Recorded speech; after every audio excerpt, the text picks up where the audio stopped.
I'm going to show you how to elevate your space with the accent wall that's timeless.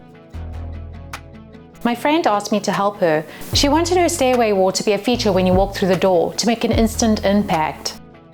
I wanted to give her an accent wall that would never go out of style, something with a high-end look without the cost. I'm talking about panel molding or picture frame paneling. I know this is not a new concept, many people have done this. However, there are many ways you can design your wall. Think of it as an empty canvas. There's no right or wrong way, and you can get creative with the design.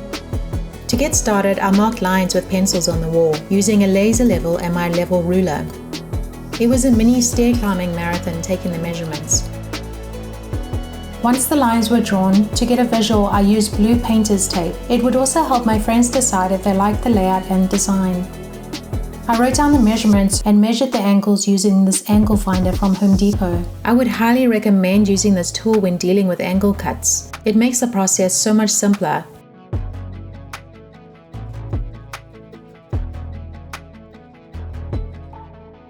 Here are my measurements.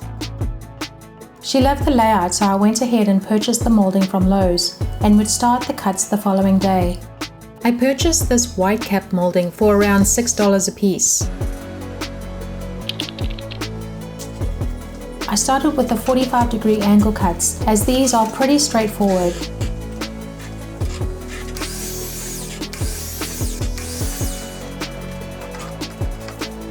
I used a stop blocker so every piece would be exactly the same length.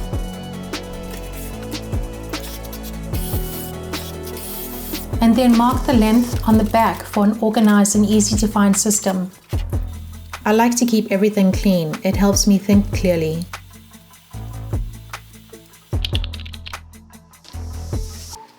I started on the angle cuts. As you can see from this rough diagram I drew, I have a few acute angles to cut, acute meaning less than 90 degrees. To get the angle I would need to cut, I used the measured angle I previously recorded from my angle finder and divide that number in half, which would be 26.5 degrees, 63 degrees, and 18.5 degrees. Because my miter saw does not go to an angle that low, I need to use a jig. It's quite simple to make and use when you know how. You take a piece of wood, make sure it's firmly secured, and cut it at a 45-degree angle. Now the 0 on your miter saw is actually 45 degrees, and 10 is actually 35, 20 is 25, and so forth. Here you can see on this diagram I drew. Depending on which way the angle needed to be cut, I would flip it over and use a smaller piece underneath to keep it straight. I made most of the cuts without any issues, and then I got to an angle cut of 18.5 degrees. I was a little concerned for my fingers at this angle. I tried to use this push stick to keep the molding in place. What I should have done was use double-sided tape, which is a much better way of doing this. The following day I picked up a few supplies from Home Depot and then would head over to my friend's place. It was time to start installing the molding. Please show your love by tapping the like button. It helps to grow my small channel, and YouTube will push this out to more viewers who like these types of videos.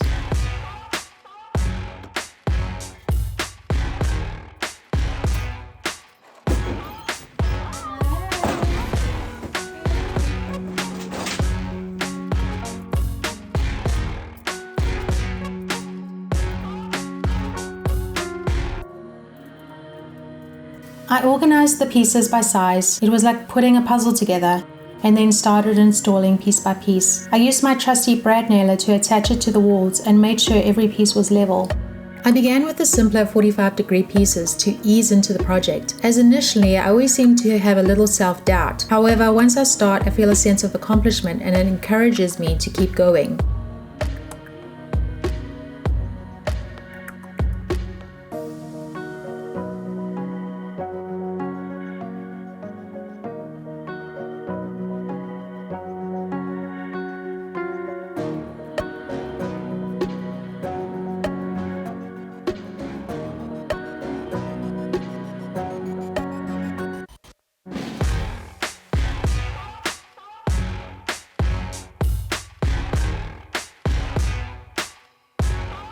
Intentionally, I left a couple pieces a little long, which needed to be cut, so I used the miter box saw I previously purchased from Home Depot.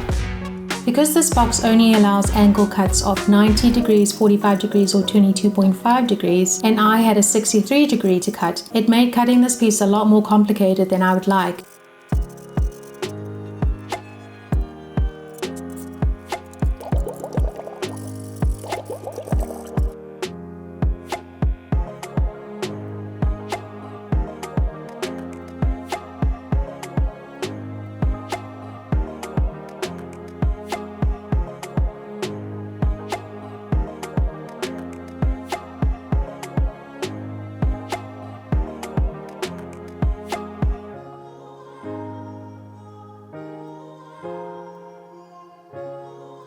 When I finished installing the molding, I made sure all the brad nails were not protruding and started applying the caulk. I used my finger and a wet cloth to smooth it out. I'll save you the boredom of watching me caulk the whole wall and skip to the end. After loving how it looks so far, my friend and I decided it would make a much bigger impact if we added molding to the lower portion of her stairs.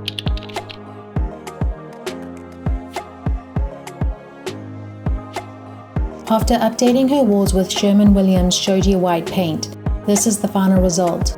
I think it looks amazing, so much more modern and on-trend, yet elegant and timeless.